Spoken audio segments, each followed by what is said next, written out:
This conference will now be recorded. Sorry. We have to start over. Still talking about contract plating here.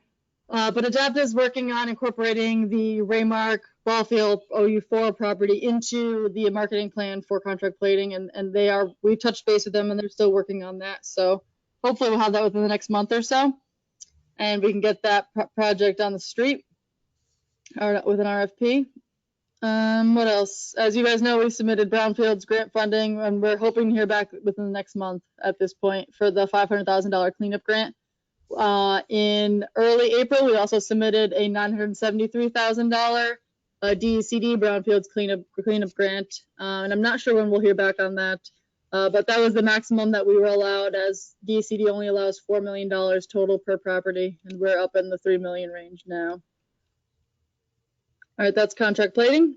Moving on to Cramer's Junkyard. Nothing new here. I know last we talked we were going to hold off on disposing of the tires to kind of see what any potential buyers might want to negotiate with us. I think the last I spoke with Mary, the plan was to go out to put that in the hands of a real estate agent, but I think that we are still, is that RFP still out, I think, for a commercial industrial real estate agent? I think that might still be out. Yes, it is. Yeah. But once that gets squared away, I think that the intention is for that to hit the market, and we'll see what we come up with. So I'm holding off on the tires for now. Yeah, Mary did say that she reached out to somebody interested in tire removal, and she hasn't heard back from them yet. Right. Yep. I think his name is DJ. I'm not sure. All right. And then no word on the assessment services from EPA. They still are saying spring, summer, so that should be coming up soon. I'll touch base with them this week and see what their new timeline is. I know that with the new administration federally, there's a lot going on with EPA and a lot of funding moving around and whatnot. So they might still be in that transition period. Center School, we finally got a PO for Ty and Bond to work on the bid specs for the UST removal at the Board of Ed Administration building. So they were given the green light literally yesterday to start working on that, and then we will go out to bid because that is what our town charter says that we have to do. DECD did agree. DECD was going to let us just get 3 quotes and go with the lowest responsible, but the town's regulations say that we still have to go out to bid. So Ty and Bond is working on the bid specs now, and hopefully we'll have that out within the next month and get that project rolling. And then what else? I already talked about funding. Wade's Garage, nothing new that I know of. Maybe Bruce knows something. Mercer Coal, I'm working with Mary on the RFP for the sale of that property. It hasn't gone out yet. I think, or maybe that's going out with a real estate agent as well. I'm not quite sure what she's doing with that, but I've been helping her on the environmental side. And Kelly, may I ask on Mary's behalf with regard to Mercer? Yeah, go ahead. So Mary has been working with broker Joel Hausman, and we are determining the details regarding the HRP report that discusses the land use restrictions and entering into the voluntary remediation program. And so Kelly has reached out to HRP to obtain an estimate of the cost to a potential purchaser. Yep, I'm still waiting to hear back from HRP on that.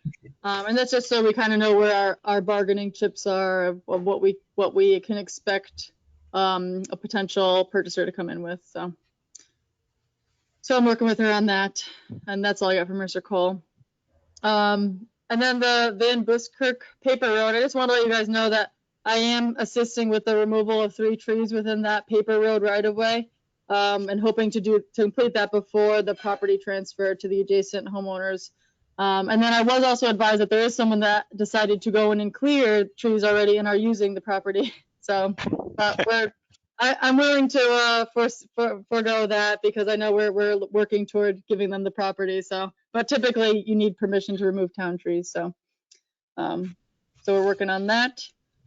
And then Stratford Army Engine Plant, I don't know if you guys are aware, the stewardship permit is out for public comment. And there is a public meeting on it's Wednesday, May 12th, I believe, at 6 p.m., 6 to 7 p.m. The DEP and Army are hosting a public forum to discuss the stewardship permit. And then all of the actual comments are due to them by May 31st. So various town groups, I know myself, economic development, planning and zoning, health department, we're all working on an official comment letter to Deep and the Army on that. So, but I encourage you guys all to attend that stewardship permit meeting. And if you guys need that, we can send you that information. I don't know if you've received it or not yet. Karen, what's the date on that again? The public forum is, I think it's Wednesday, May 12th. It's whatever that Wednesday is. Let me just look really quick. Yeah, Wednesday, May 12th, from 6 to 7 p.m. And then immediately following, there's a Raymark meeting from 7 to 8 for some of the Worcester Park area stuff that's going on. So lots of contaminated property developments on the Where federal will that side. be held, or is it going to be virtual? I believe that'll be virtual. I can coordinate with Mary and make sure she sends out, or I can send out the information on that if you guys would That'd like. be good. Yeah, Okay. please. Yep.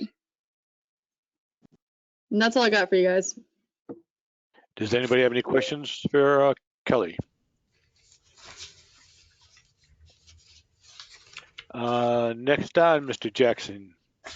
No, I'm sorry. We have our RDA real estate broker RFQ update. So the submissions are due Thursday at 11 a.m. And then Dick and Karen and Mary Dean are going to review the applications and schedule a date for interviews, most likely the week of May 10th. Karen, do you have anything to add to that? Or is that pretty much it? Yes, actually, well, we sent out the RFQ to a list of commercial brokers that Randy had provided to us. Went out to about 90 individuals, and we sent out a reminder today as well. So everybody should be well informed. I didn't know there were 90 out there. Well, multiple with the same, some with the same organizations. Okay. And last I heard, I think the response has been like only by 4 or 5, right, Karen? There hasn't been many. As of now, but we're very hopeful because, a lot of people wait to the last minute. So Yeah. Okay. Okay, good. Anybody having questions on that? Okay. Now, Mr. Jackson, you are up. Alma. All right, so I do have an update on Wade a little bit. So I tweak the other side every month to sort of go, what are we doing? And their response was that they made an application to Deep, and unfortunately for them, the person that they were working with, Peter Hill, retired.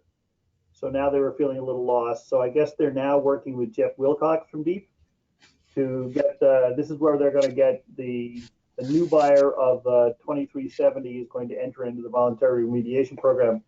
And we allowed the property to transfer, but we didn't give up our reverter rights until they showed that the new buyer had been accepted into the program. So they're still working on getting that done. I mean, I can see they're working on it, and I know they're making progress. They're just not done yet.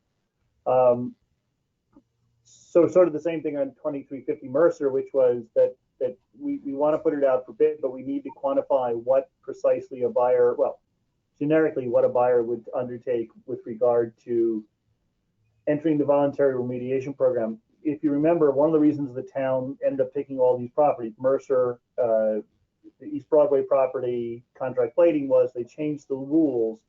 Prior to that, whenever a town had a contaminated property, the town would just never foreclose it because you'd end up foreclosing it, owning it, and then the Deep would come in and say, okay, we'll clean it up. Deep changed the rules that said a municipality can take a property for foreclosure for taxes, and that they're waiving the obligation to clean it up so long as the buyer under the Transfer Act enters the voluntary program. So that's why in both Mercer and in Wade's, any buyer is going to have to enter the voluntary remediation program to just ensure that the town doesn't have any liability. Even if there's no cleanup required, it just keeps the town out of trouble. On Van Buskirk, John, Casey, and I are working to write legal descriptions. Kelly, you tell me how much I can hold it off or speed it up as much as you want. We just need to write the legal descriptions and then all the deeds. And he went on vacation and we just didn't finish it. So you tell me when you want it done, I'll get it done. What's your, what, like, if you were to charge full speed ahead, what would it be, a month, 2 months? I mean, it might be a couple of weeks. Oh, okay, all right. I had to post the trees because if the trees are not a hazard, we have to post them by state statute for 10 days. So we're in that 10-day appeal period. And then we'll be having our contractor remove them. And they have a little bit more time than our tree crew right now. So probably within the next, I want to say 2 to 3 weeks, we'll have that tree down, those trees. That's probably when, so I'll get the deed done. I'll get all the deeds done within a month, after a month, and that'll be fine. And I guess I agree with you, which is the town council's approved the transfer. If they go cut a tree, you know, at some point, when is it not their tree? If the town council's approved the abandonment, we've technically abandoned it. All we haven't done is filed the deeds yet. So, you know, it's kind of in the middle ground there. On the parcel that the town was going to sell to the neighbor, the neighbor being 65 Wood Avenue, he's agreeable. We've come up with a price. The council's approved it, but the mayor wanted me to get a title search just to make sure that we have good title to transfer, and that's just taking a little while because it doesn't have, we only have lot and block. We don't have an address because it's never, the road was never built. So it doesn't really have an address anywhere. So I should get the title search in shortly. He said 2 weeks, and it's 2 weeks now. So once I have that, Mr. Santana is ready to give us his money and take title to that property. That brings us to 91 Wood Avenue. With the sale of that parcel and the abandonment of the road, we are now at a point to sell 91 Wood. We'd originally gotten the 824 done like a while ago. And really at this point, it's a matter of getting it listed and hopefully getting it sold. It had a, so at this point, if you recall, just for the discussion, the parcel looks like a really big single parcel. But with the world going crazy with real estate, the whole idea is the town really should move aggressively to try to sell this thing to get to, you know, enjoy the wave of the increased values in property. I did get an opinion from a realtor. Mr. Chairman, I don't know how you want to do this. Do you want to go to an executive session? How do you want to go from here? I think we should, Bruce, to discuss it. Would you agree? Right. So generally, executive session is used when we're discussing anything which would affect the value of the town, of an asset being purchased or sold by the town. I can tell you his opinion of value, but in a public forum, I can tell you somebody's just going to go in and offer that amount of money. So the idea would be to discuss possible values so you can make a representation to the council in executive session. Right. So then I'd like to entertain a motion to go into executive session to discuss the terms. I move that we go into executive session to discuss the terms of the proposed sale of 91 Wood Avenue, as publicity regarding such would likely impact the purchase price.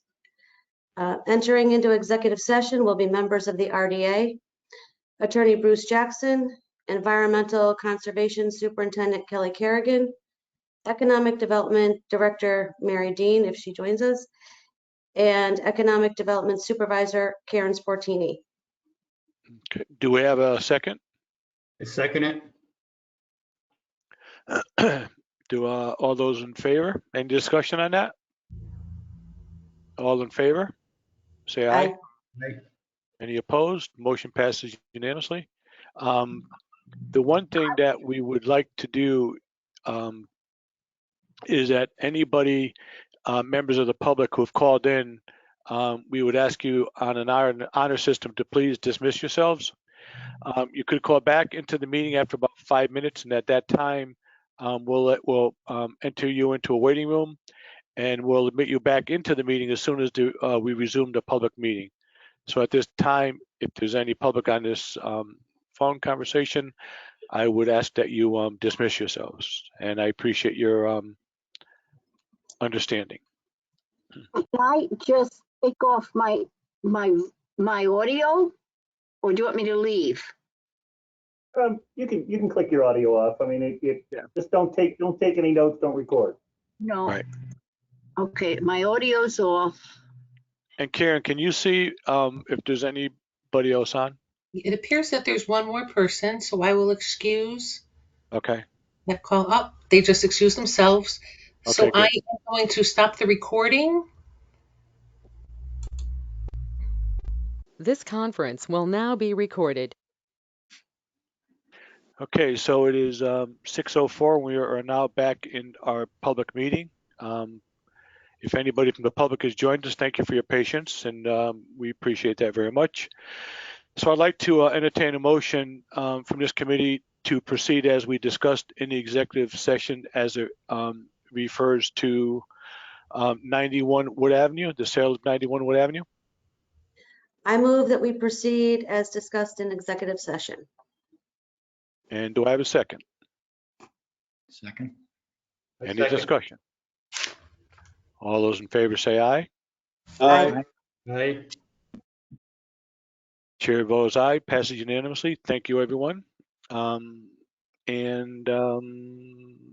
think that's it, right? We're set. Okay.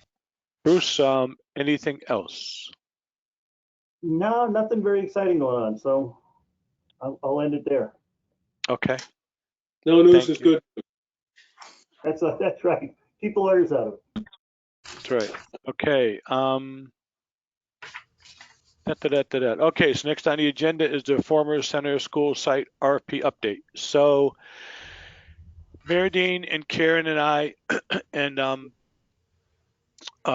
Patrick and Matt of MetroCog have been working feverishly behind the scenes in regards to creating the next RFP. If you all recall, we're going to not do RFQ, RFP. We think we're beyond that now, so we're just working on an RFP.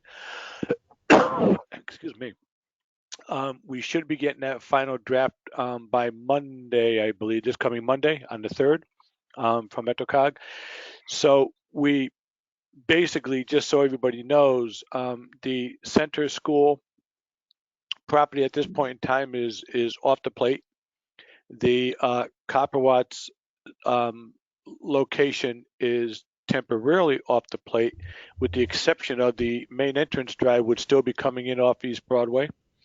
And everything else is pretty much status quo. The only other thing is that in this RFP, we are requiring that we have subsurface parking, that we are entertaining the idea that we've go into a PPP with the developer, meaning that the town understands that by going underground parking, it adds a financial burden to the project. And so to some extent, the town is willing to listen to developers in regards to what they think our ante would need to be in order for them to have a successful project. And the reason for the underground, if you all remember, it's kind of responding to the public, to the council, and to the neighbors. And what I mean by that is that the project, as we all recall, had a certain density that still didn't live up to the TOD density, but it was dense enough, I'll say, in regards to the council's eyes. The intent and the idea is to have more open space. And in order to get more open space, we would like to see more underground parking. Along with that, we need to leave behind us a little bit of parking for visitors for the Board of Ed building. So as part of the development, there'll be a set aside. I think there was about 20 cars that would be surface parking for Board of Ed visitors. The underground parking would be enough to support the project, to support the staff at the Board of Ed, and then the remainder of that parking, which I believe there will be, would be for public parking, possibly for train station, possibly for people using all the retail and other activities that are downtown. So that's how we're moving forward. And I would entertain if anybody has any questions or comments. I have a question. On the required subsurface parking, I'm assuming the access would be over the adjacent property, the private property. Has an agreement been made with them? So there's two ways to look at that. One is that we get an easement, an agreed upon easement from the adjacent landlord that owns the old bank building. If for some reason that doesn't work out, the idea is we can come off that back circle that's off the paper street behind Vinnie Chase's building. There's a road that goes parallel to 95 between there and Vinnie Chase's building, and then there's a large circle. There used to be a turnaround for the fire trucks. Will probably end up still being a turnaround for fire trucks, and we can come off of that, Tony. So we can come off that long end 90 degrees to 95. So we have two options depending on how it goes. Okay, because I you know, assuming an agreement would be really tough on Right. whoever develops that property. But if there's an alternative, then obviously your negotiating went down 100%. Right. Exactly. Yep. Good Okay. point. Any other questions? Randy, Dick? Yeah, just in terms, and I'm not really versed in this at all, but would there be any issues with respect to putting in subterranean parking as far as the ground itself, ledge that might be there, or? No, so an interesting thing happened, and I thought I might have explained this at the last meeting, but maybe not. So if I'm repetitive, forgive me. We were about to go out to get pricing to do boring logs to see where the water table was, because John Casey had mentioned that there might be a water table issue. When I got the report from I think it was Time Bond, Karen, right? Yes, it was, Time George. Bond. In their briefing, they actually identified where the water table was. So I said, wonderful, we can save all that money and not have to get borings. We're down at about between 12 to 14 feet. So we might not be totally out of it, but we'll be out of it enough to not have a tremendous amount of cost added to the subsurface parking garage. We're going to share that information in the RFP so the developers can take that into account, that there might be some extra money to develop that underground under surface parking. Okay. Yeah. All right. Thank you. Other than that, it's really nice soil. There's no ledge or anything else. It's basically, it's good digging grounds. George, what were we talking about in terms of number of car parking spots that would be required to service the apartments?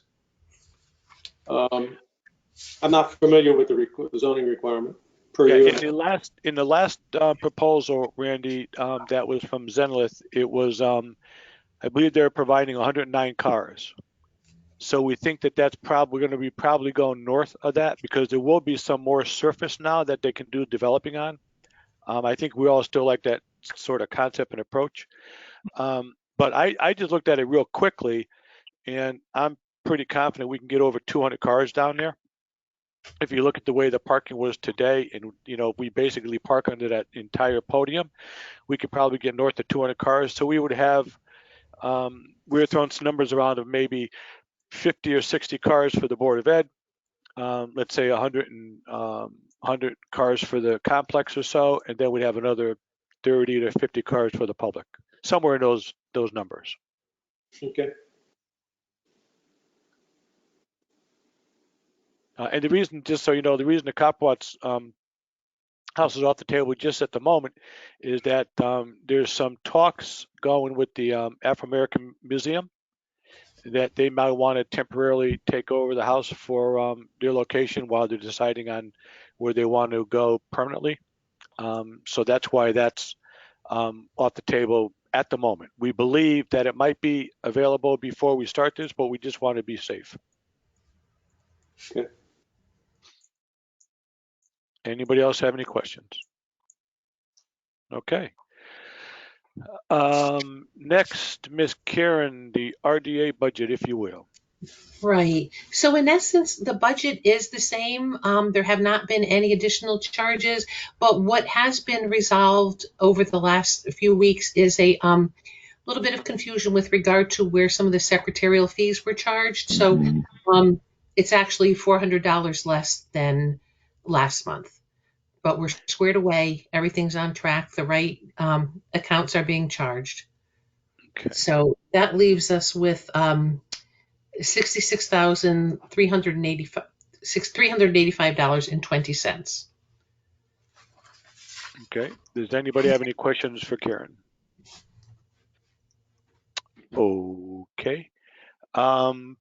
So in the new business, I'd like to start off by, as you heard before, the town hall is going back open for business. So Kelly, sorry, have to, get out of your leisure suit and get back to work.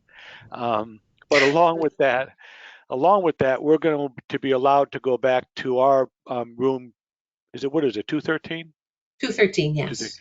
I'd like to do that. I don't know about you folks, but I've had Zoom up to here, or maybe up to here. But I did want to be open enough to see what the rest of you folks felt in regards to that. If we do go back to room 213, I strongly recommend, whether or not the state has a change in heart, that we wear masks until we're all comfortable of not wearing masks. So I'd like to open that for discussion to see what you folks felt about next month's meeting on May 25th to reside in room 213. Any thoughts? Can't wait. Dick? Yeah, I'm in favor. And again, I would be much more comfortable though if masks were required for the meeting. They'll be required from our point of view as far as I'm concerned. Mary Beth, what are your thoughts? I'm vaccinated. I'm perfectly comfortable wearing a mask indoors, so I'm 100%. Good. Tony, I know you're vaccinated. What about you? I have no- Wait, first, Tone, let me ask the big question, Tone. Are you going to bless us with your presence in Connecticut? Yes. Okay. So would you like to come back to the meeting? Yeah, I'll be back the end of this month, so I'll be back in Connecticut. So you'd be okay to come to the live meeting? Yep. Kelly, you okay with that, Kelly? I just want to make a comment.